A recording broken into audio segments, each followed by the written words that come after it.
तो आज 21 मई के पहले शिफ्ट का एग्ज़ाम यहाँ पर हो चुका है और अभी हम हैं एक एग्ज़ाम सेंटर पर। और यहाँ पर आज मोस्ट ऑफ दी बच्चों के जो हैं वो अभी केमिस्ट्री और इंग्लिश, केमिस्ट्री और जीएटी के पेपर यहाँ पर हुए हैं। तो पहले हम इन लोगों से जानेंगे कैसा इन लोगों को गया केमिस्ट्री का पेपर। तो नाम बताइए और केमिस्ट्री का पेपर कैसा गया, आपको इजी लगा, मॉडरेट लगा, टफ लगा, वो बताइए। सर पेपर केमिस्ट्री का था, बहुत इजी था। बहुत इजी था? बहुत इजी। यस सर, बहुत इजी था। यस सर, पेपर बहुत अच्छा था, बहुत इजी था। केमिस्ट्री का पेपर अच्छा था, मतलब केमिस्ट्री का पेपर ओवरऑल इजी रहा। क्या नाम है आपका? अंजलि प्रवीण। कैसा रहा पेपर? बहुत इजी था सर, केमिस्ट्री का एकदम। हाँ, और कितना क्वेश्चन किया है? 41 किए हैं। 41 क्वेश्चन किए हैं। अच्छा, एक चीज़ मैं मतलब एक कॉमन क्वेश्चन सबसे पूछूंगा कि हर एक पेपर में क्या होता है कि ऑर्गेनिक का वेटेज जो है वो काफ़ी ज़्यादा रहा है। एक अनुमानित बताइएगा कि जैसे लगभग 25 से 30 या 20 से 25 कितने क्वेश्चंस आपको लगे कि ऑर्गेनिक के रहे हैं? 20 से 25 थे। 20 से 25। 20 से 25 क्वेश्चन। अभी अच्छा 2 पैराग्राफ आते हैं, तो वो पैराग्राफ आज किस चैप्टर से थे? एक कोऑर्डिनेशन वाले से था और एक इलेक्ट्रोकेमिस्ट्री। एक इलेक्ट्रोकेमिस्ट्री और एक कोऑर्डिनेशन से। कोऑर्डिनेशन में किस टॉपिक से रिलेटेड था? CFSE से। मैंने ये बात बोला भी था क्लास में कि अभी तक जो है क्रिस्टल फील्ड स्टेबलाइजेशन एनर्जी को यूज़ नहीं किया बहुत ज़्यादा, तो अब आने की संभावनाएं काफ़ी ज़्यादा रहेंगी। अच्छा, फिजिकल इनऑर्गेनिक में जैसे इनऑर्गेनिक में कोऑर्डिनेशन का वेटेज बहुत ज़्यादा रख रहा था, क्या अभी भी ऐसा रहा? नॉर्मल? मतलब कितने क्वेश्चन कोऑर्डिनेशन के हैं? 3-4 रहे होंगे। एक पैराग्राफ जब CFSE से हो गया तो 5 तो वही हो गया। 5 से 6 रहे होंगे, 5 से 6 क्वेश्चन। एक्स्ट्रा 2-3 क्वेश्चन रहे होंगे पैराग्राफ के अलावा 2-3 क्वेश्चन। 2-3 क्वेश्चन। अच्छा, चलिए ठीक है। तो ओवरऑल मतलब पेपर इजी साइड में रहा है, चीज़ें पढ़ाई मिल गई हैं? मिल गया? चलो बहुत अच्छी बात है। दूसरा हमारा जीएटी का पेपर था ना, तो जीएटी पढ़ के सब देने वाले वैसे ही दियो। अच्छा चलो कुछ बेसिक चीज़ पूछ लेते हैं कि रीजनिंग, क्वांट और जीके, ठीक है, मतलब रीजनिंग, मैथ और जीके में किसका वेटेज ज़्यादा रहा, किसके क्वेश्चन ज़्यादा देखे? क्वांट के ज़्यादा क्वेश्चन।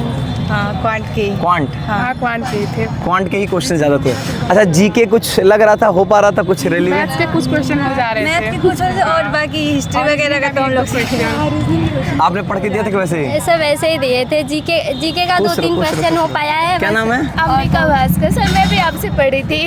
अच्छा, क्या आज किस सब्जेक्ट का पेपर था? आज केमिस्ट्री और जनरल टेस्ट। अच्छा, केमिस्ट्री और जीएटी सब का। कैसा गया केमिस्ट्री? ठीक ही था, उतना भी अच्छा नहीं, फिर भी ठीक ही था। पेपर कैसा था? Easy, moderate, tough? मॉडरेट ही था, मीडियम ही था। मॉडरेट था। थोड़ा। और जीएटी कैसा गया? वो भी सही गया। सही गया? अब देख। चलिए बहुत अच्छी बात है। तो ओवरऑल बच्चों के कुछ इस तरीके के रिव्यूज़ हैं और बहुत दिनों से हमारे चैनल पे इस बात को भी लेकर बातें हो रही थी कि लड़कों का काफ़ी रिव्यूज़ लिए जाते हैं लेकिन लड़कियों के रिव्यूज़ नहीं होते हैं, तो काफ़ी ज़्यादा एक कंप्लेन आ रही थी। तो आज उम्मीद करता हूँ ये वाली आपकी जो समस्या होगी, ये जो शिकायत होगी वो आपकी दूर हो चुकी होगी। आप सर उम्मीद नहीं था कि आप यहाँ पे आएंगे। अरे क्या नाम है आपका? अंकिता। क्या नाम है आपका? मतलब वो किस सब्जेक्ट का पेपर था आपका? मेरा इंग्लिश और जीटी। इंग्लिश और जीटी का कैसा गया? इंग्लिश तो इजी था, बस जीटी में मतलब जितना सर पढ़ाया था उसी में एवरेज में था। अच्छा, जीएटी में जैसे क्वांट, रीजनिंग और जीके में किसका पोर्शन ज़्यादा कम था? क्वांट ज़्यादा था। मैथ्स का ज़्यादा। अच्छा, जैसे जो जीके है वो रेलिवेंट था या कुछ क्वेश्चंस थे जो परेशान कर रहे थे? परेशान कर रहे थे। करंट अफेयर्स था कि नहीं था? नहीं, करंट अफेयर्स बहुत कम था, मतलब सर जो पढ़ाया था उससे तो था ही, लेकिन कुछ एडिशनल भी था। अच्छा, हाँ, मतलब वो तो है कि रीजनिंग वहाँ में पर था। कोई लिमिट तो है नहीं। रीजनिंग में सारे पढ़ाए टॉपिक्स थे? रीजनिंग में तो सारे सेम थे, मुझे लगता है जो सर पढ़ाया था सब वही था। क्वांट लगभग कितना होगा? 20 क्वेश्चन, 20-22? हाँ, 20 लगभग होंगे, 20 से कम और होंगे। क्वेश्चंस मतलब कैसे थे? लेंदी थे या इजी थे या टफ, कैसा कहेंगे? 1-2 बोल सकते हैं कि लेंदी थे ना, तो बाकी सब ओवरऑल पेपर आपके हिसाब से इजी या इजी टू मॉडरेट या टफ, कैसा? इजी टू मॉडरेट के बीच में, कुछ चीज़ें इजी, कुछ चीज़ें मॉडरेट। इंग्लिश का पेपर कैसा था? इंग्लिश तो इजी था। इंग्लिश ओवरऑल इजी था। उसमें कुछ एंटोनिम, सिनोनिम्स जो मतलब कुछ ऐसे वर्ड जो परेशान तो नहीं किए? नहीं, मैम ने पढ़ाया था तो काफ़ी इजी था, मुझे लगता है 2 या 3 था तो इजी था। कितने क्वेश्चंस किए आपने इंग्लिश में? मैंने तो सारे किए हैं। 50। और इसमें जीएटी में? जीटी में मैंने पूरे किए हैं। पूरे 50? चलिए बहुत बढ़िया।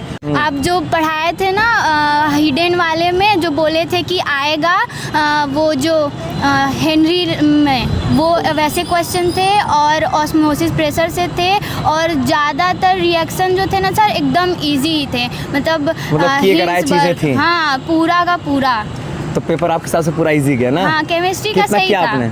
मैंने 42 किया है अपने नज़र में सही, और थोड़ा मोड़ा थोड़ा ठीक ऐसे है, वो कर तो दिया। एग्जाम का नेचर है। कुछ हाँ। चीज़ें ऐसी होती है जो हमको नहीं समझ में आएगा, लेकिन वो गलत हो जाती हैं। हाँ। थोड़ी बहुत तो प्रॉब्लम होती है। बाकी दूसरा सब्जेक्ट क्या था आपका? GAT था सर। पढ़ के दिए थे कि वैसे ही? साइंस वाले तो मोस्टली वैसे ही देते हैं। नहीं, वैसे ही दिए थे क्योंकि उसका कोई मतलब नहीं है ना, हाँ, इसलिए। ठीक है। तो GAT में क्या लगा, रीजनिंग, क्वांट या जीके, किसका पोर्शन ज़्यादा था? रीजनिंग सही था, मैथ थोड़ा सा मुझे वो लगा। थोड़ा परेशान किया। हाँ। और आप PCM से हैं या PCB से? PCB से। PCB से तो थोड़ा सा मैथ तो वैसे ही परेशान करेगा ना। मैथ तो करता ही है। हाँ। और GK का सर थोड़ा मोड़ा क्वेश्चन आया था, ज़्यादा नहीं था GK। लगभग कितना रहा होगा, 10 रहा होगा? लगभग सर मुझे लग रहा है कि 10 से कम था। अच्छा। हाँ। कुछ रहो। अनुपम, हाँ। किसके सब्जेक्ट का पेपर था आज? आज जनरल था और केमिस्ट्री का था। जनरल एप्टीट्यूड और केमिस्ट्री। यस, ठीक है, केमिस्ट्री का पेपर कैसा गया? अच्छा ही है। पेपर इजी था? Yes sir. एकदम पढ़ा लगा? हाँ, अच्छा, किसका मतलब ऑर्गेनिक, इनऑर्गेनिक, फिजिकल कौन ज़्यादा लगा और कौन सा आपको पोर्शन टफ लगा? सर वहाँ पर तो मतलब पेपर बैलेंस्ड था? Yes sir. जैसे पूरा- हर पेपर आ रहे हैं, मतलब हाँ। उसमें कुछ ऐसा पेपर सर, में जो बहुत मैं कुछ इंटर- नयापन नहीं लगा? हाँ, जो मैं इंटर में पढ़ी थी वहीं से क्वेश्चन था। अच्छा, चलिए बहुत अच्छी बात है। बाकी GAT कैसा गया? वो भी अच्छा गया, उसमें अलग से ही था। चलिए, ओवरऑल पेपर अच्छा हो गया, ये अच्छी Yes, बात sir. है। आपका? मीनू पटेल, मीनू, कौन कौन सब्जेक्ट पेपर था आपके? केमिस्ट्री और GT। केमिस्ट्री और GT कैसा गया? केमिस्ट्री अच्छा गया, GT थोड़ा सा उसका GS टफ था, और मैथ। अच्छा। रीजनिंग सही था क्योंकि मैं प्रिपरेशन की थी। अच्छा, GAT पढ़ के दिया आपने? तो कितने क्वेश्चंस रहे होंगे रीजनिंग के, GK के लगभग याद है कुछ? लगभग में 10 के लगभग में, उससे कम ही होगा। 7 GK? 8 नहीं, ये रीजनिंग? रीजनिंग। हाँ, रीजनिंग 7-8 और GK? GK उससे ज़्यादा ही होगा। GK 10-12? हाँ, और बाकी क्वांट? मैथ ज़्यादा था उसमें। मैथ ज़्यादा था, लगभग 25 के आसपास, 20-25? 20 होगा। अच्छा, 20 के आसपास लगभग। और मैथ्स है। GS उसका फिर भी GS 10 ले लीजिए, उतना था 10। अच्छा, 10 था। केमिस्ट्री का पेपर कैसा गया? केमिस्ट्री अच्छा था, सब NCERT से आया था। और मैं आपका वो फर्स्ट पार्ट होता है केमिस्ट्री का, वो पढ़ी थी आपसे। हाँ। हालांकि मैं बैच ज्वाइन नहीं की थी क्योंकि मुझे प्रिपरेशन करना है। तो अच्छा, इस बार आपका गया। 12th रहा है? हाँ, 12th दिए थे। बाकी आप केमिस्ट्री बहुत अच्छा पढ़ाते हैं।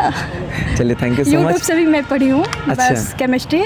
और वो सूरज सर हैं, उनका मैं Current affair। हाँ, करंट अफेयर देखती थी। अच्छा पढ़ाते हैं। मालवे अकेडमी इज बेस्ट।